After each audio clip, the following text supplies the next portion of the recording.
yet. Okay, great. So thanks for coming. Sorry for being flexible. And thanks for being flexible as well. In terms of announcements for class, you have a quiz on Monday. So just be prepared for that. I should have additional practice problems posted Friday or Saturday this week for you to practice for that one. And then there's no review session next week. So I know that that's going to be a little funky because you have an exam next Monday, like not Monday, but next Monday. I am out of town next week. So my plan is to make a review session or make a video of going through the mock exam that Dr. Bengali will put out. And like just working through all those practice problems. That way you see an explanation for those questions. And if he doesn't give a mock exam, then I'll do a practice problem question and go through it that way. That way you have something to review, and I'm kind of anticipating the questions that you're going to ask, and then can give you that video so that you have it, so you can't just ask me like right away. I'm going to London so that I'll come back Sunday night. If I make it into town by like 8 o'clock Sunday night, I will quickly send out an email saying I'll have a review session Sunday night, so you can hop on Zoom and answer questions that way. So TBD on that one, but I will try to do my best to accommodate all of your needs for the exam coming up next week, like in 2 weeks. So just as a heads up, I'm going to try and do my best to make sure that you get a review session for your first exam. So I'll keep you updated on that one as that one comes around. Yeah, in that case, are there any questions for me about class or anything? Also, Dr. Bengali won't be here on Friday, so I am going to be lecturing on Friday. Please still show up. I'm still taking iClicker points. Yeah, okay. I'll take your questions. Yeah. The stoichiometry, like limiting thing. Go over some of that stuff. Yep. Alrighty. So when we talk about limiting reagent,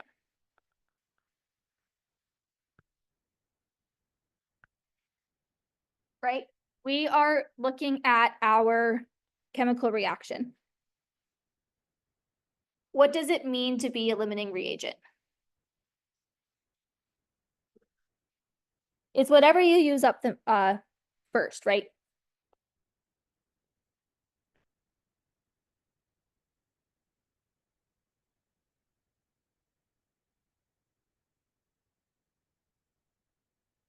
Right, this is what you're going to have the limited quantity for. This is what, right, you run out of.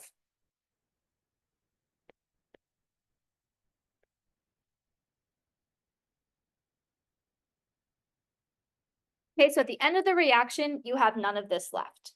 You get a big fat zero.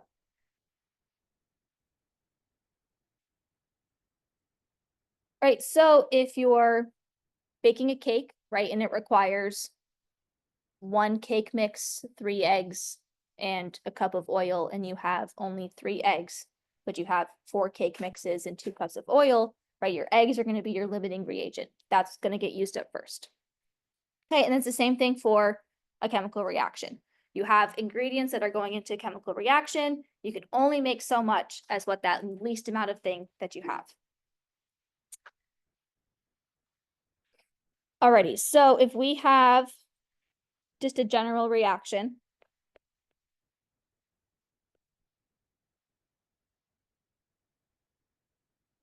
we'll say 2A plus B goes to C. And we have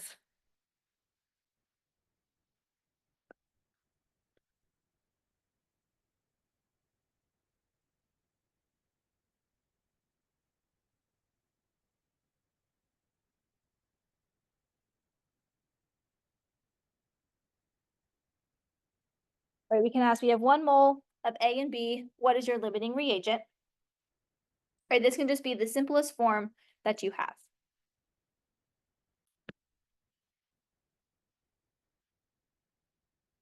How would we solve for the limiting reagent?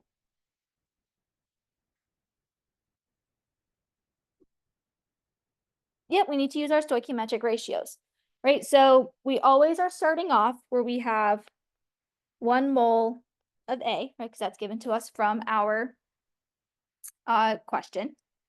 And now there's a couple ways that we can solve for our limiting reactant. What's the easiest way? What's the shortcut Dr. Bengali taught you today?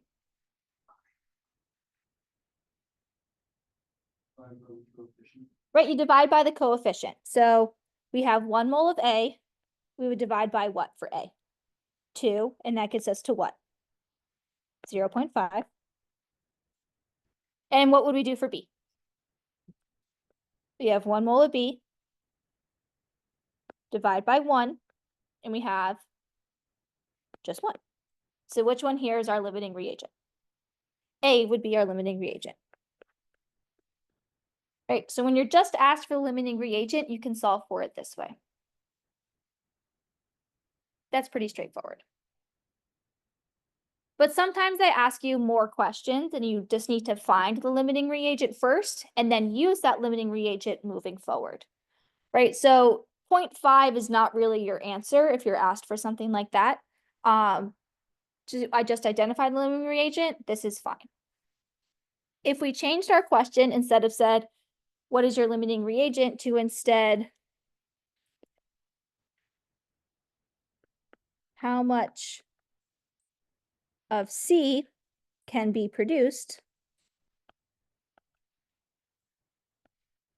Now we need to find the limiting reagent and then use that information to find how much of C is possible.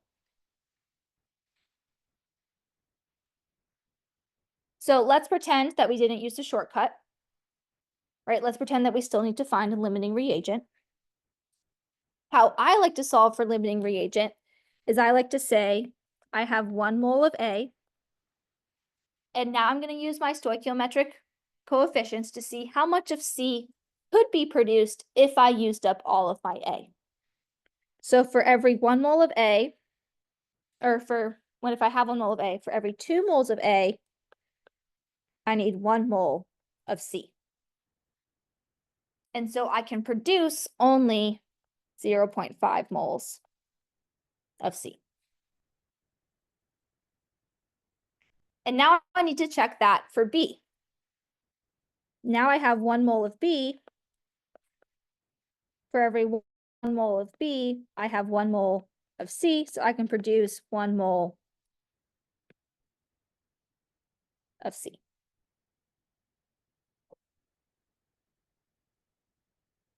Which one here is going to be the limiting, or what's going to be the least amount of C produced?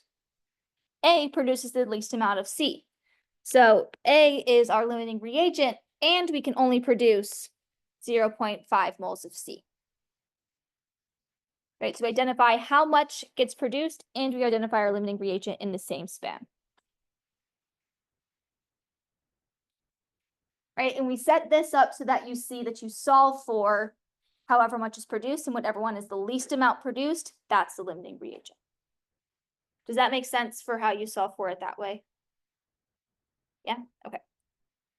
The other way that you can solve for it, it's not my preferred choice, but it helps for, it might be your preferred choice, so I'll show you how to do it, is that if you would say you had 1 mole of A, you can check if you have that much of B, or you can check to see if you have that much of your other reagent to see if you have enough of it.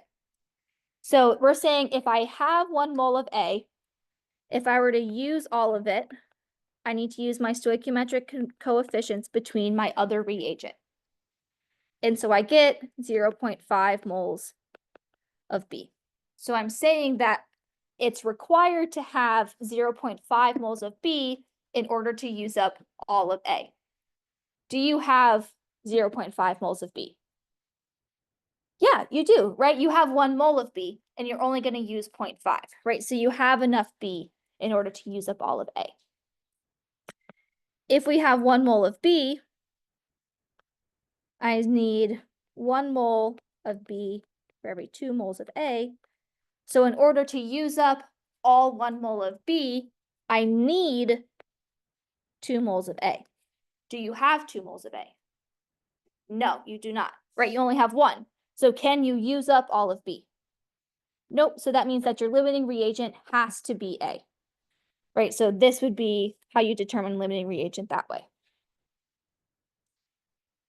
The 0.5 moles of B is good to know if you're asked for excess, right? If they asked you how much B is left over after the reaction is done, you know that you used 0.5 moles of B, so then you would say 1 minus 0.5, and you get 0.5 moles B remaining.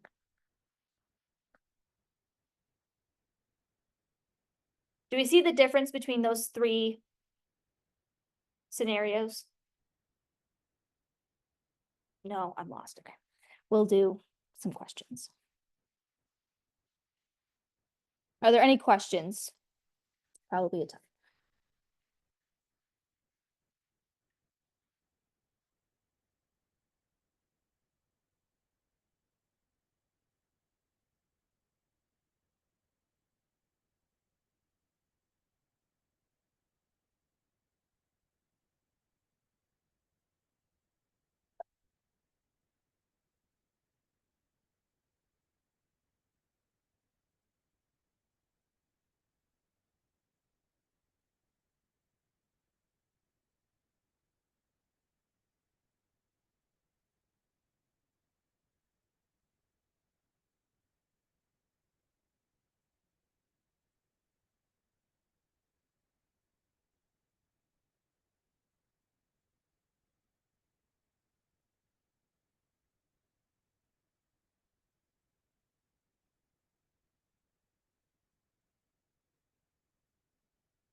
Okay, we're going to use this example. And we have sucrose, C12H22O11, plus oxygen, right, so the combustion of sucrose, to produce carbon dioxide and H2O. I'm telling you that you have 10 grams of sucrose and 10 grams of oxygen reacting, and I want to know what the limiting reactant is. And then I also want to know how much H2O is produced, and I want to know how much excess reagent is remaining. Okay, but let's start with number 1. What is our limiting reactant? How are we going to solve for this one? Right, so we're in grams, we need to convert to moles. So we have 10.0 grams of sucrose.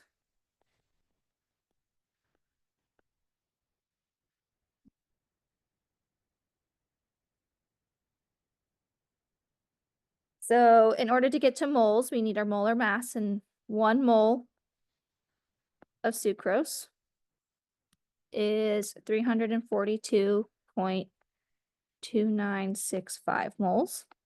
Oops, sorry, grams.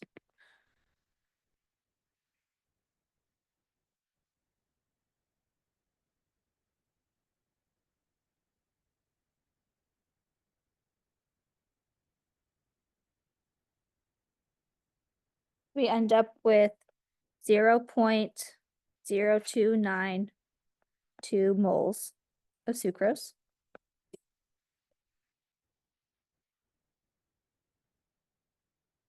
Anyone confused on why we did that first?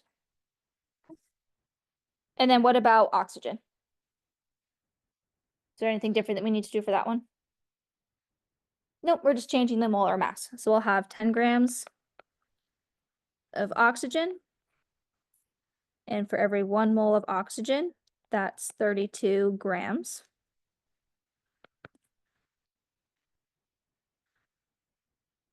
We have 0.3125 moles of O2.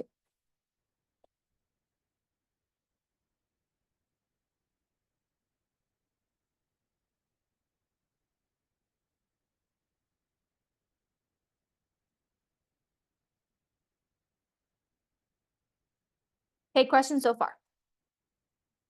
Okay, so how do we find the limiting reagent? Yep, so we can use the shortcut and we can divide by the coefficient. So for sucrose, what are we dividing by? Dividing by 1. So that's going to be the same number. And then for oxygen, what are we dividing by? This one divides by 12.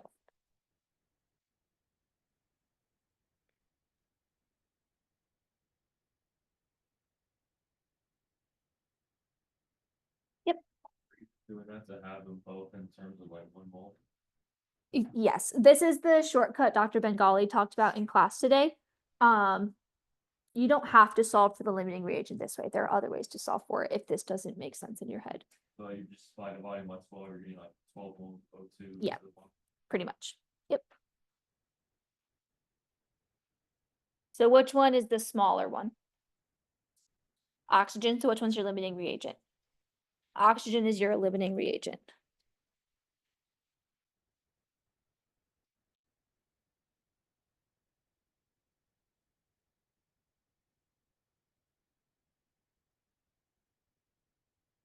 Okay, so that answers question 1.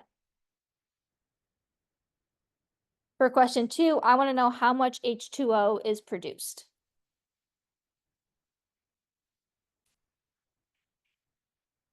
How do we solve that one?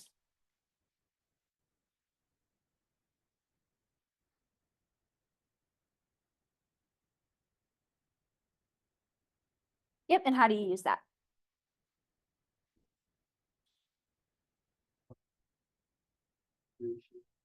Perfect, right? So what I wrote in blue, right, the divide by 1 and the divide by 12, we're going to pretend like that doesn't exist. We can just take our moles of oxygen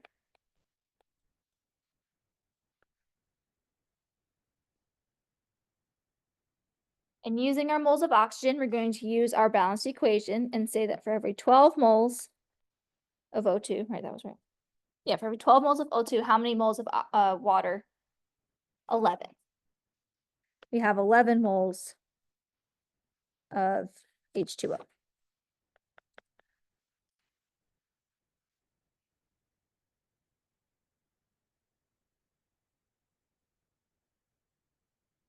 So how many moles of water are produced?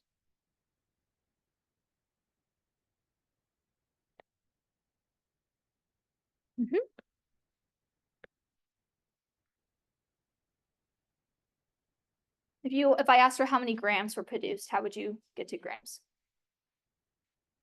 Perfect.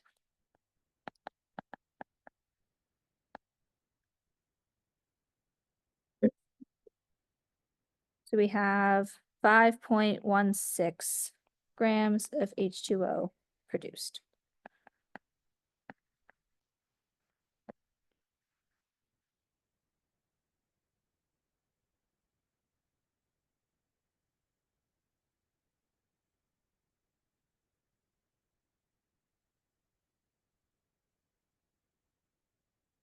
If you wanted to check your answer, or if you wanted to find for the limiting reagent slightly different, we could take our moles of sucrose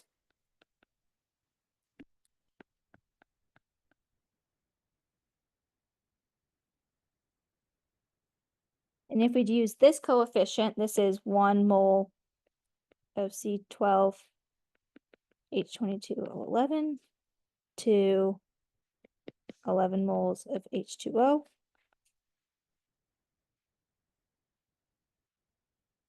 We get 0.3212 moles of H2O. Which one is bigger, the moles from the sucrose or the moles from the oxygen? The moles from the sucrose, right? So that means that if we used up all of the sucrose, we would produce more moles of water. But we can't produce that much because the maximum amount that we can produce is 0.8. or 0.286 moles of water. So that's just confirming that our limiting reagent is the oxygen here. Yep.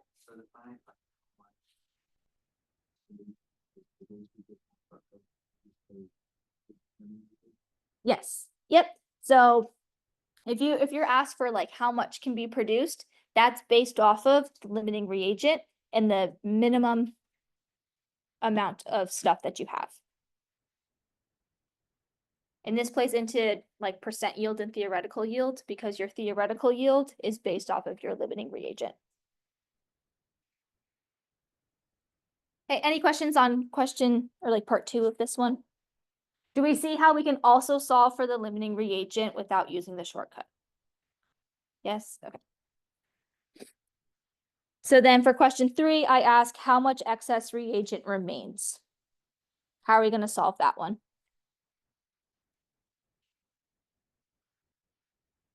Yep. Right. So instead of doing the 0.3125 moles of oxygen and doing the molar ratio to water, we're going to say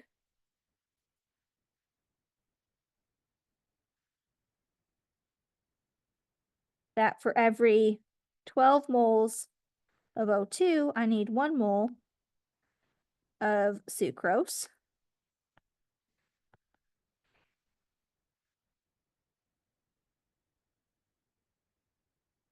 Then we're going to use sucrose's molar mass to get to grams.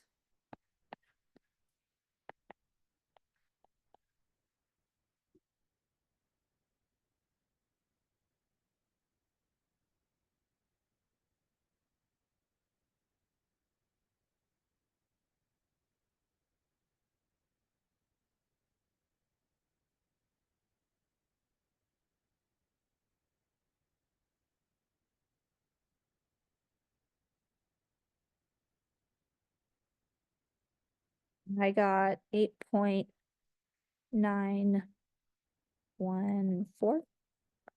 grams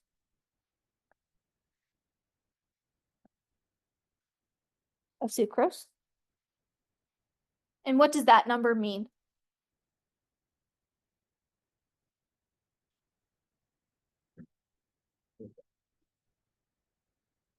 Don't think of percent yield yet. Right, if I'm asking for how much excess reagent remains, and I said, perfect, right? This is how much sucrose was used in order to use up all of our oxygen, right? We said we had 3.3125 moles of oxygen. So in order to use all of that up, we needed 8.9 grams of sucrose. So if how much remains, what do we have to do? We have to subtract. So we have to take our 10 grams that we started with, subtract 8.914. So we end up with about 1.1 grams of sucrose remaining.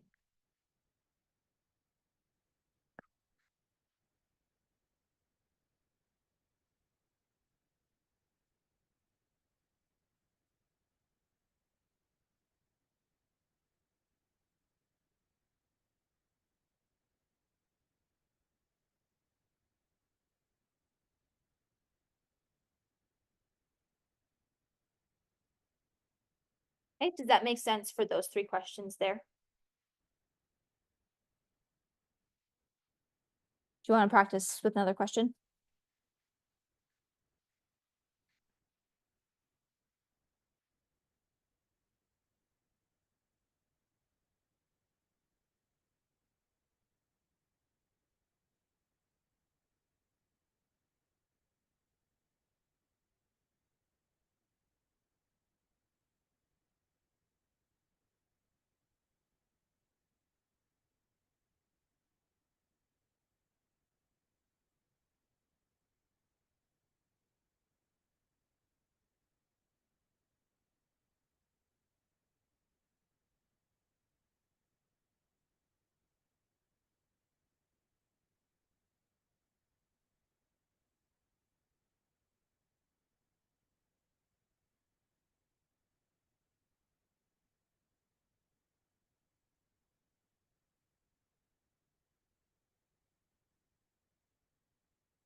like the acid.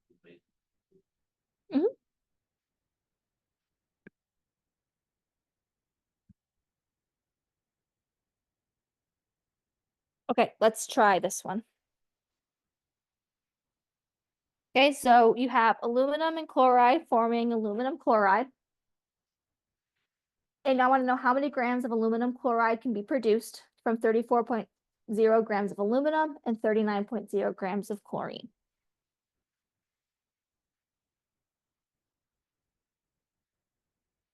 Are we comfortable to try this one on our own, or do you want to walk through it? Try it? Okay, we'll throw you to the wolves.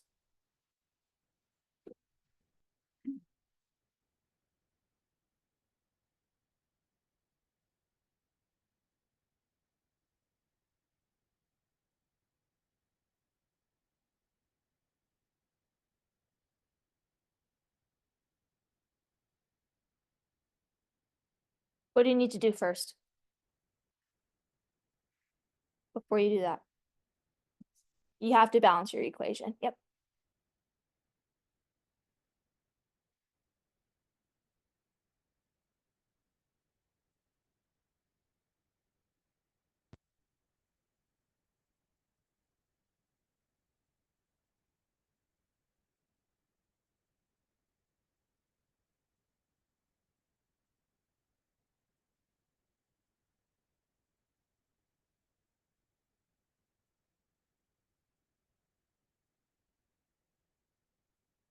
Yep.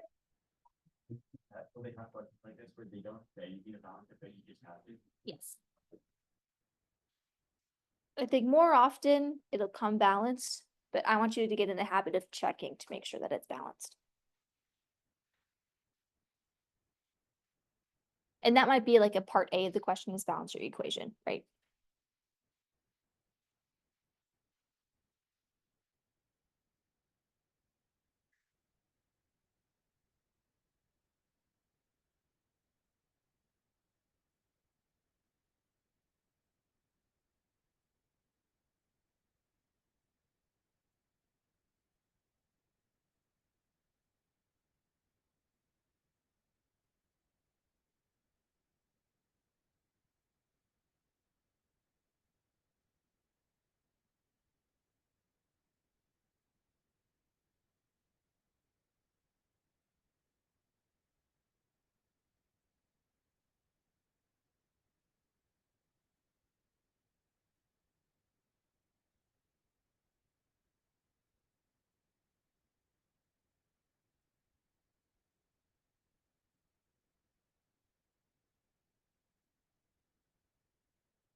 Okay, what did we get for a balanced equation?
Did we all get that chlorine is our limiting reagent? Right, so here's what I did, right? You balanced your equation 2, 3, 2. And then you used your molar mass to get to moles of both aluminum and chlorine. You're gonna divide by 2 for aluminum and 3 by chlorine gas, and you get the smaller decimal point for your chlorine, so that's gonna be your limiting reagent. Does our question stop there? Nope.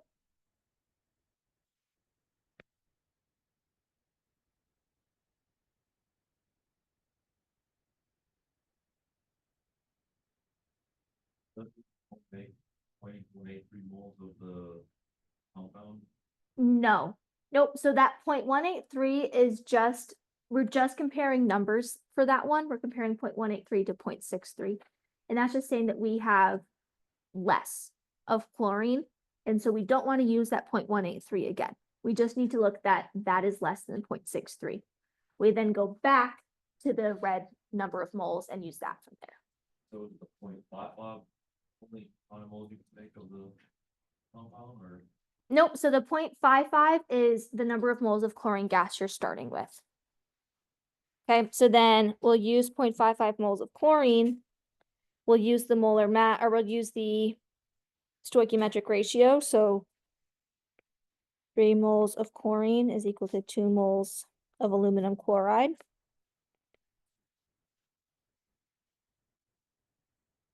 So we can only make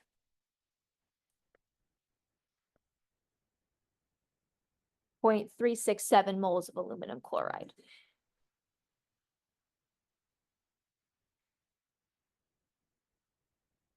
Does that make sense? Right, you have 0.55 moles of chlorine glass starting with, and then we can only produce 0.367 moles of aluminum chloride. But I don't think I did that, so you can get that number. So I don't know What did you do? no idea. Like,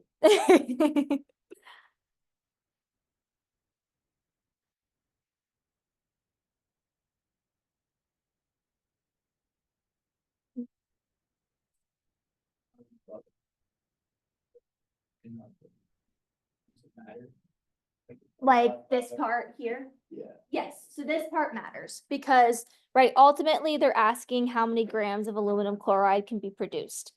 They're asking for that's based off of the limiting reactant. And so since chlorine's our limiting reactant, we know that we have to use up all of our chlorine. So we're going to produce that many moles of aluminum chloride, and then we'll take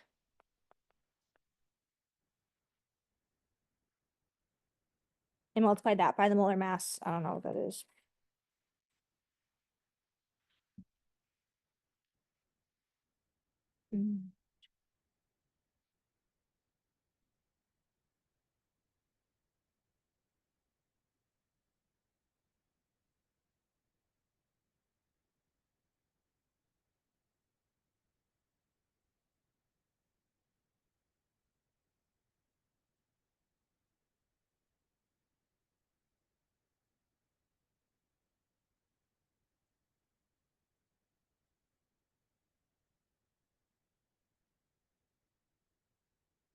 So I got 48.9 grams of aluminum chloride.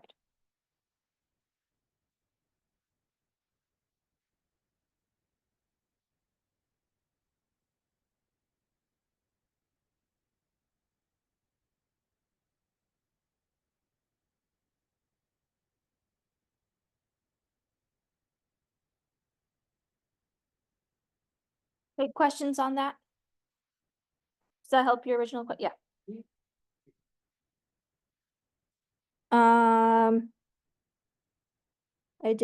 I mean, unless I did it wrong. I did 26.982 plus 3 times 35.45.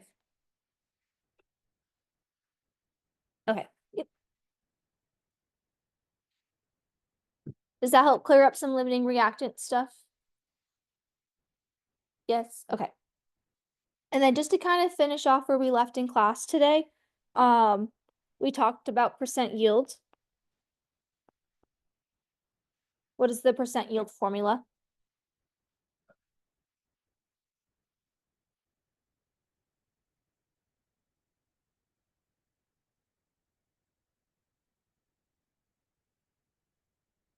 Right, so that's important to know. Theoretical is what you expect to get. So if I were to tell you in lab, right, you had this reaction here with aluminum chloride, and you were to ask, what's the theoretical yield of this reaction? That's the same thing as me asking how many grams of aluminum chloride can be produced. Right? What's the theoretical yield and how many grams of this product can be produced? Those are the same things. So this is our theoretical yield for the above reaction given those conditions. So if I said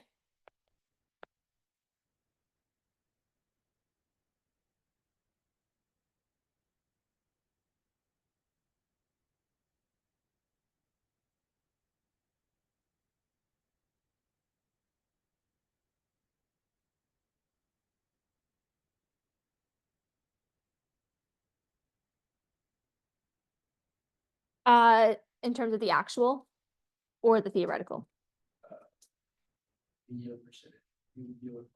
So if we stopped this question just at the blue, you would not be able to answer it, right? I would only have to, the only way that you can answer that is if I asked, what's the theoretical yield? Because you solved that by solving for the 48.9, okay? If I wanted to ask you percent yield, then I would have to do the follow-up question and say, this many grams of aluminum chloride was collected. What's the theoretical, or what's the, not theoretical yield, what's your percent yield?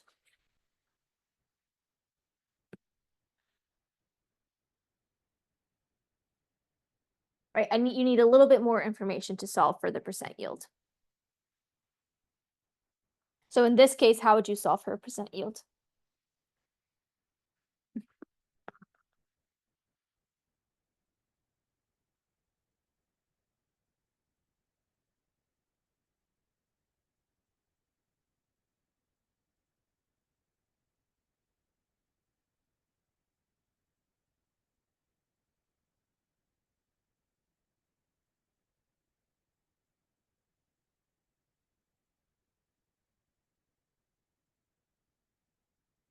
Right, so our actual is what you actually collected, right? Usually that's like the lab yield, I call it, right? How much you actually got. Over your theoretical yield is what you expected. And that's what we expected. If everything went perfect, then we would collect 48.9 grams of aluminum chloride. But we only collected 30.5. So we get our actual divided by our theoretical. So you get about 62.4% yield. Do they always give us our actual yield in the question if they're asking for this, or is it like? Yeah, if unless that's what you're solving for, you would be given it. Right, they could tell you that there's a 62.4% yield and you expected, 48.9, what's your actual? In that case, you can ask for it because it's just, right, you have three of the two, or you have two of the three numbers. Other than that, they would have to give it to you because you wouldn't know the theoretical or something like that. Yep. Alright, it's a little off topic. Yeah. But, so I was doing homework and it said nitrogen plus oxygen can make, nitrogen monoxide. Okay. But how does that work? Cause nitrogen's -3, oxygen's -2, then the nitrogen monoxide is 0, like their charges. I think nitrogen monoxide has a negative charge with it. Yeah, it might. No, because then that's a nitrite ion. I don't know fully how that happens. You don't need to know why it happens. You just need to know how to balance an equation if you were to see it. You don't need to know the reason why it wouldn't have a charge associated with it. Yeah. Does the question ask you for why does that happen? No, I just had to balance it and I didn't know that like having the nitrogen and the oxygen would take one of each and then make the nitrogen monoxide. So I was really confused about that, so I had to look it up. Yeah, so. Right, the important part with that part of your question is that nitrogen is always gonna be a diatomic molecule, and then oxygen's a diatomic molecule as well. And then when you name a covalent compound, right, if it just says nitrogen, that means it's not, that means it's one. Right, so you wouldn't say mononitrogen, you would say just nitrogen. So then it would just be nitrogen monoxide is telling you one that way. And then you could just balance it with the two things. You know that it's N2 and O2 because they're non-metals, so they're gonna automatically. No, so we know that they're N2 and O2 because there are 7 diatomic molecules in the world. Does everyone know their diatomic molecules? Yep. It is. Where is my keyboard?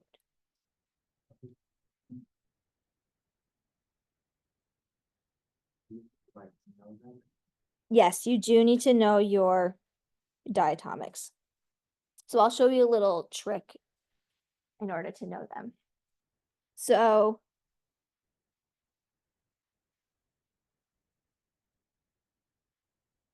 can we kind of see that? So your nitrogen, oxygen, fluorine, right? Those last 3 on their first, on your second row, and then fluorine, chlorine, bromine, iodine. Those are going to be 6 out of the 7 diatomic molecules. If we travel from nitrogen down to fluorine and then down to iodine, what number does that make? A 7, right? So that tells you that there's 7 diatomic molecules, but how many is that? 6. Does anyone know what the 7th one is?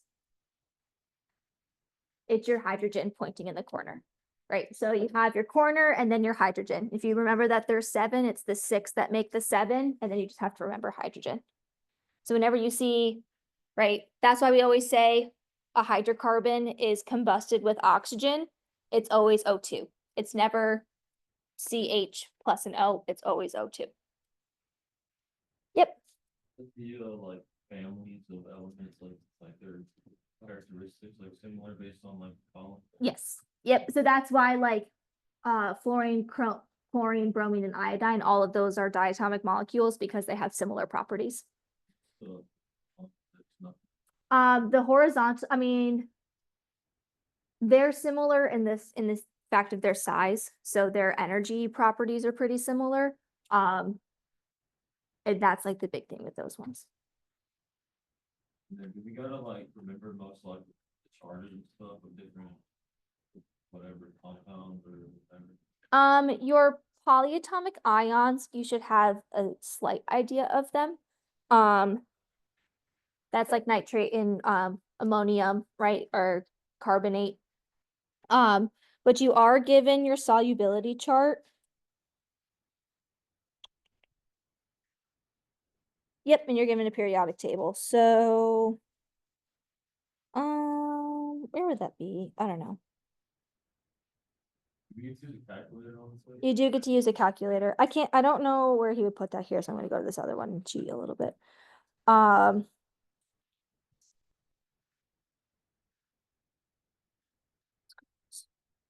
So if you look at, you'll be given a solubility chart that looks like this.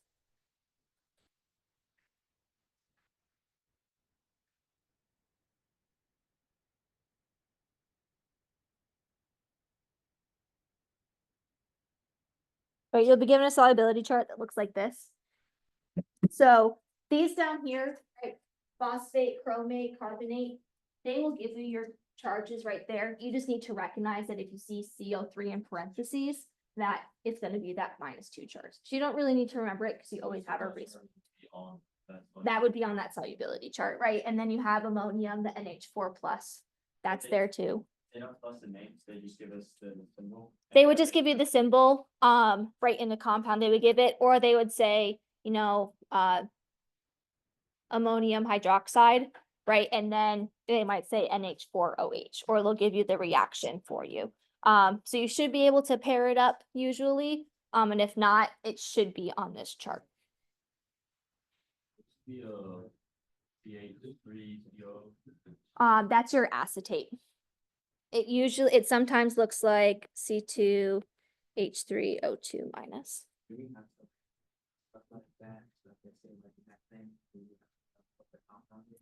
Methane, no, they would usually probably give you that as CH4. Or like water? Water, you should know. Like water, you should know. Ammonia, I would probably know. Does everyone know what ammonia is? Close. NH3, this is ammonia. Right, and then NH4 plus, this is ammonium. Those I would probably remember, or at least just recognize. And then know that you have to go to your chart from there.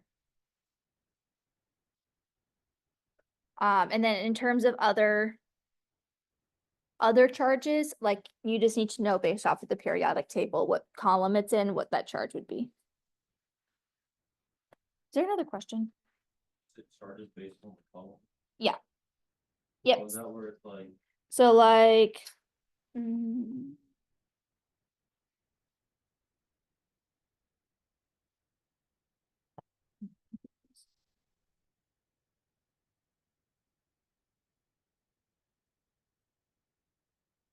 right, so this one will always have a -1 charge. This one will have -2, this one will have -3. And then this one will have +1, this one will have +2. This one will have +3. that's like no matter what, and then the other ones, we call them, we kind of like depends. Yep, so this section here.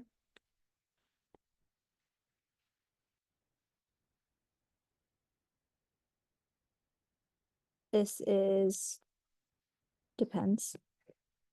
And what about the column of, Of the last column, this is your noble gases. So they don't have anything. They don't react. neutral? Yep. Yep, they have a full octet, so all 8 electrons are on the outside, so they don't do anything. They're boring. We don't really care about them. For the diatomic molecules, that means that like if they ever say like hydrogen or bromine or something, there's gonna be 2 of them. 2 of them. Yep. So if you see something where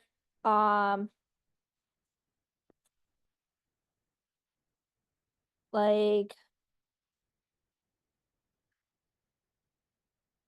hydrogen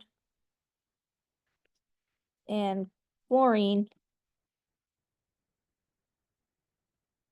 form HF, right? If you were to write this, this means H2 plus F2 form HF.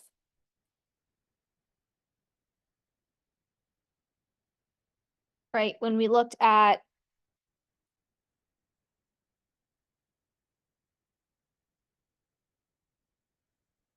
this is aluminum, and this is chlorine, but it's automatically diatomic.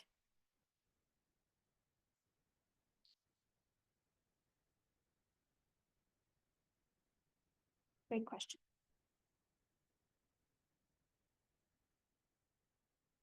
Do you feel better about the limiting reagent stuff? Yeah, okay. Was there specific questions you had about the acid bases? Oh, I just wanted to like go through one, two. Just like neutralization and stuff?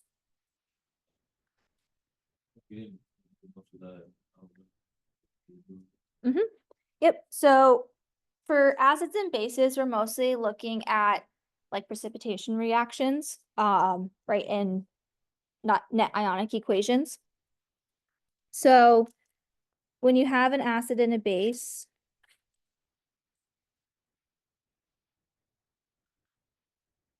if we were to look at this here, can you tell me which one's your acid and base? Hydrogen. It's called, hydrochloric acid. This one is your acid. And then you have sodium hydroxide is going to be your base. Usually the indication is that you have an H in the front for your acid component, and then you have an OH on the end for your base component. This changes once you get higher up into chemistry. So if you're doing that, good luck. Right, so you have an acid and a base, and what gets formed when an acid and a base combine? Close. Maybe it's a precipitate.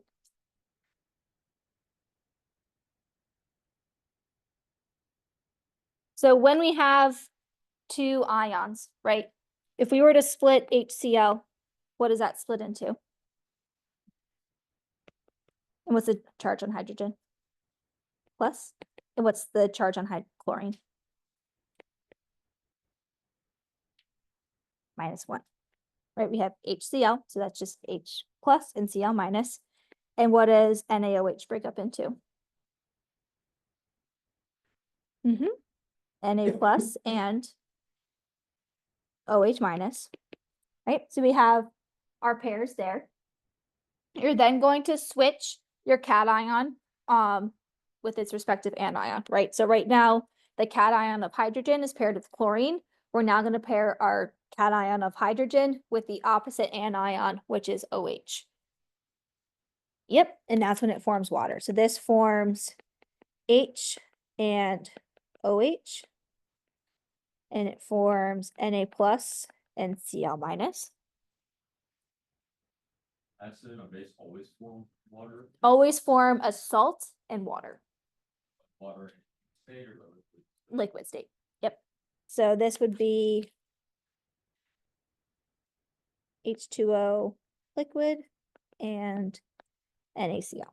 So like, they don't give us any context, anything with the acid and base, we just know each one of them's water. Yes. Yep, because you will always have that H and OH switching. The salt would be aqueous. Yep. Right, so in this case, NaCl is still an ionic compound. If we looked at our solubility chart, those are both soluble, the Na plus and the Cl minus, so that's going to remain aqueous in solution. It would be a situation that we'd be doing this, like, what kind of like question would it be asking, just to like break it up and balance it? Yeah, break it up and balance it in an ionic equation.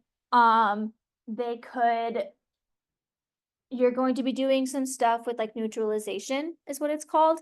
And so you'll start getting, you need molar equivalents of the same. So this is like, okay, you have, 0.5 moles of HCl. How many moles of NaOH are required, right? Stuff that way. And then you can use that because you have plus 0.5. And you can see, okay, how much sodium chloride is produced or how much water is produced, stuff like that. Question, so why does the net ion equation need the charges?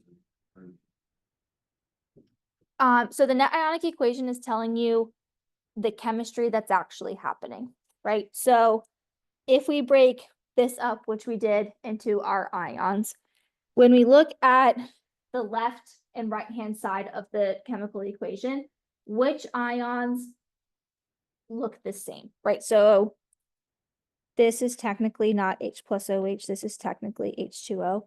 Which ions look the same on both the left and the right?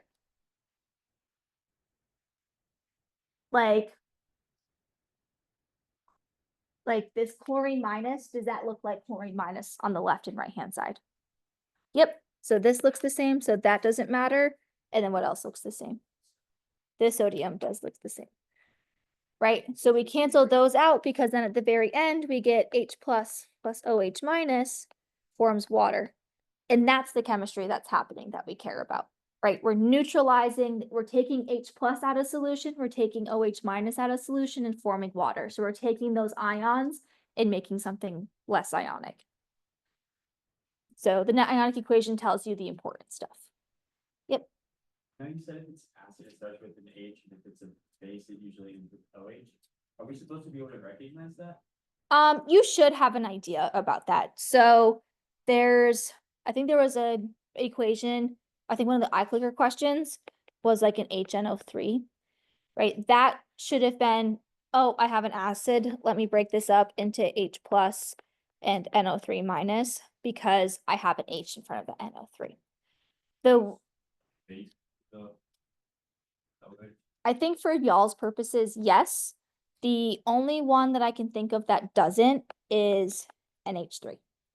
That one is a base, and its counterpart doesn't have the H in front of it. This is the base. This is the acid. I think that's the only one that you really need to recognize that doesn't have an OH. If you climb up to the zone, So these would not be, you wouldn't ever combine NH4 plus with NH3. You would combine, you'd combine NH4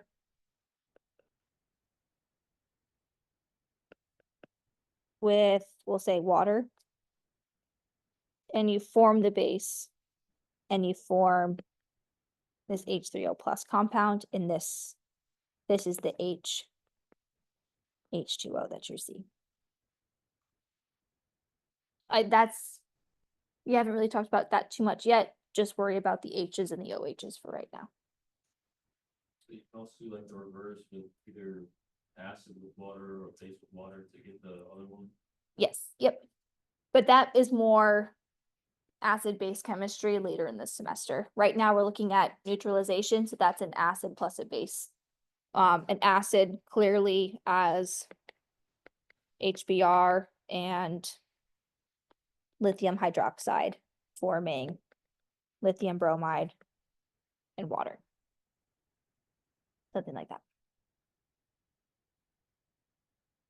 All right, and the important thing to note here is that, yep, so you have a 1 diatomic acid, which is H2SO4. You can combine this with NaOH to form H2O and Na sodium sulfate. How would we balance this one?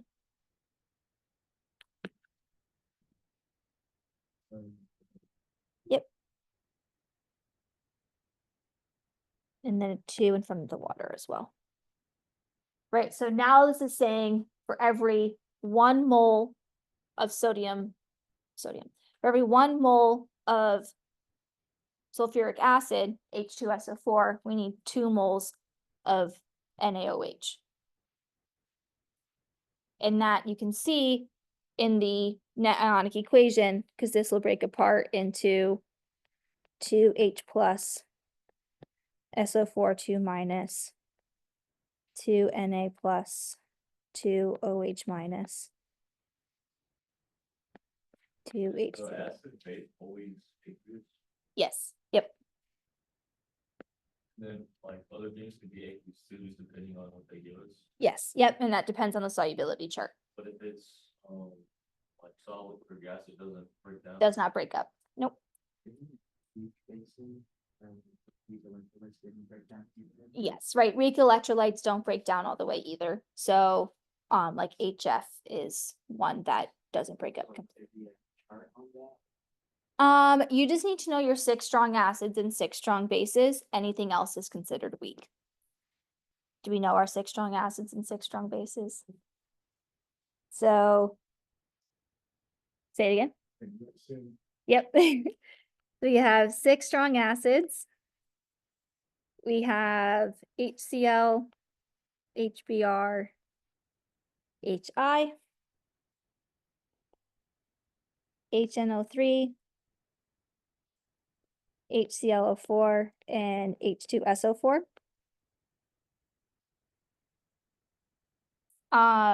Right, HCl, HBr, HI, those all go down the periodic table. Chlorine, bromine, iodine. The other 3, I don't really have a good way to remember those other than memorize them, I guess. How do you say the middle one? Is that like hydrochlorate acid? It's hydrochloric acid, or no, it's perchloric acid.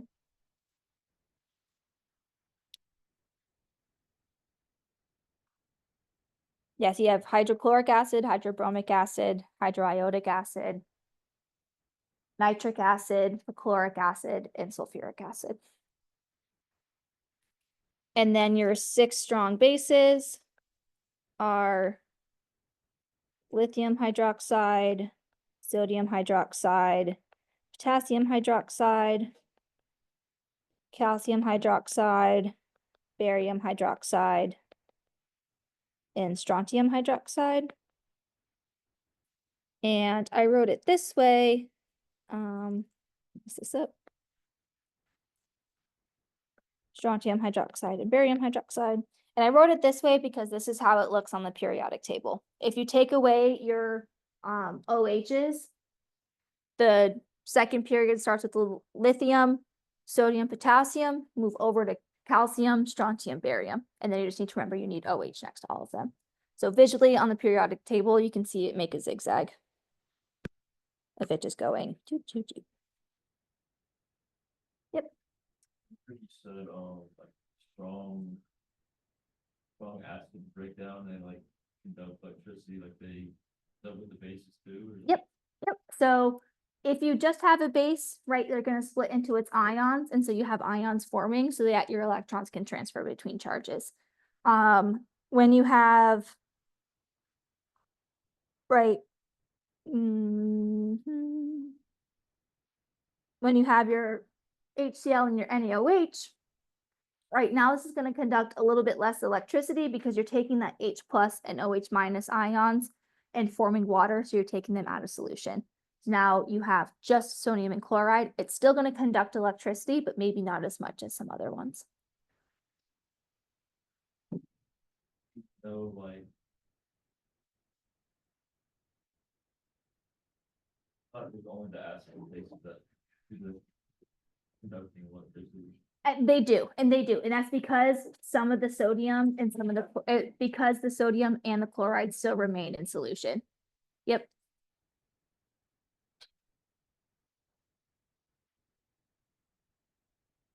Like weak or like strong or. So, right, is HCl strong or weak? That's strong. What is NaOH? Strong. So this is a strong acid with a strong base. But the NaCl, is that like the strong or the weak? Electrolyte, that would be a strong electrolyte. If we have like strong acid with a weak base, what's our?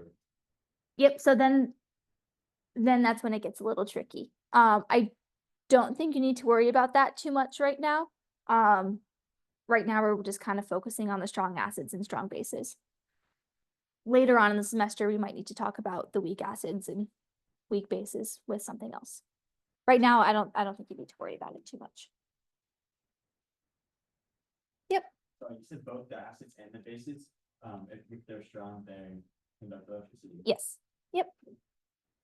Your strong acid and like a weak base would also conduct electricity, but it would be weaker than 2 strongs. And they only conduct it when it's like broken down. When it's broken down, yes. So if you just have, one acid and just something else that's not a base, then it doesn't. So your acid, if you just had pure HCl, that would conduct electricity because it doesn't exist as an HCl molecule and exists as an H plus and a Cl minus. Do you feel better? Yeah. I feel like that's a good place to end for tonight. Did you have a question? With what? Stuff we kind of left off with today, that we go from molarity to mole, and mole to the other one, back to molarity. Yep, so that's kind of what this one breaks down into here. So the important thing to note here is that molarity is moles over liters, right? So you can always get to moles of something.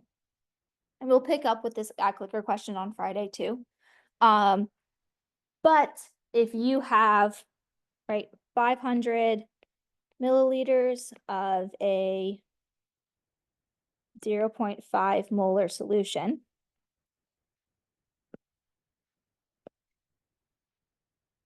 how many moles do you have?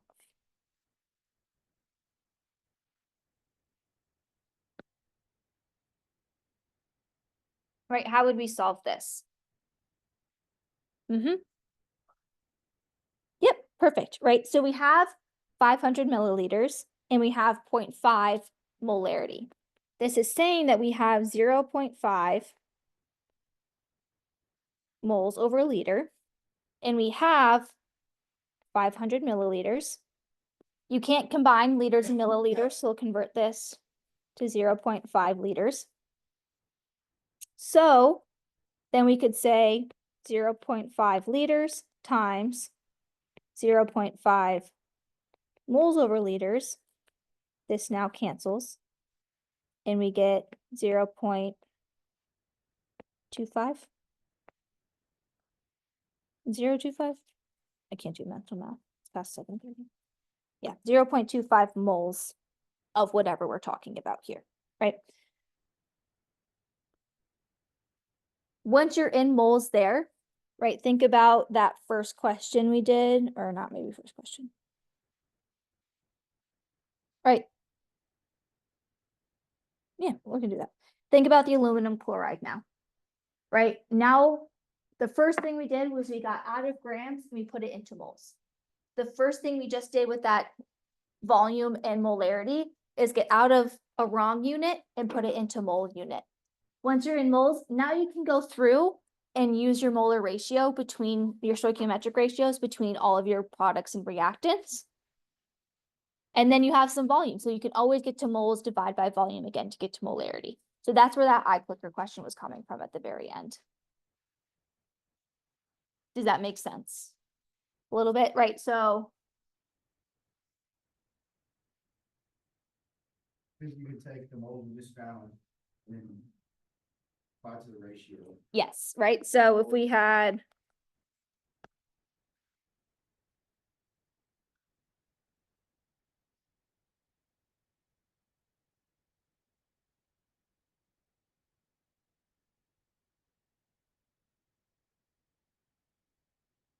right?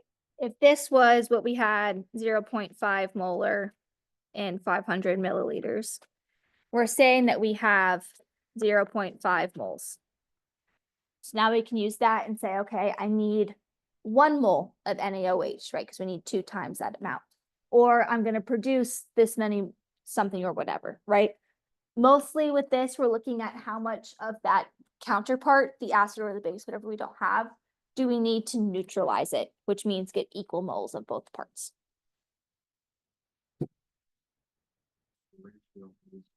Yep, you would use a ratio for this one. So you would say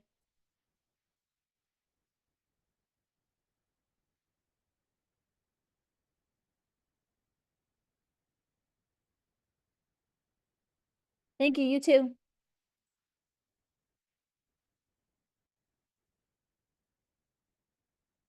Right, you need 1 mole of NaOH. And then if you're in 500 milliliters, right, you would divide by 0.5. So this means you need 2 molar NaOH in order to neutralize the other one. Take a look at the, your volume wouldn't change. Yep. Yep, thank you. Right, or you would say you have 500 milliliters of of NaOH. So then if you had, right, so then you would be combining them. So you have a total volume of 1 liter. And in that case, right, you're now dividing by 1. You still have that same number of 0.5 moles. You're just in a larger volume now. So this means that you only need 1 molar NaOH in order to neutralize that, right? Because you still need that same number of moles. Yes. Yep. Thank you. Yep. Okay, one. Thank you. Yeah, thank you. Do we feel more comfortable? Okay.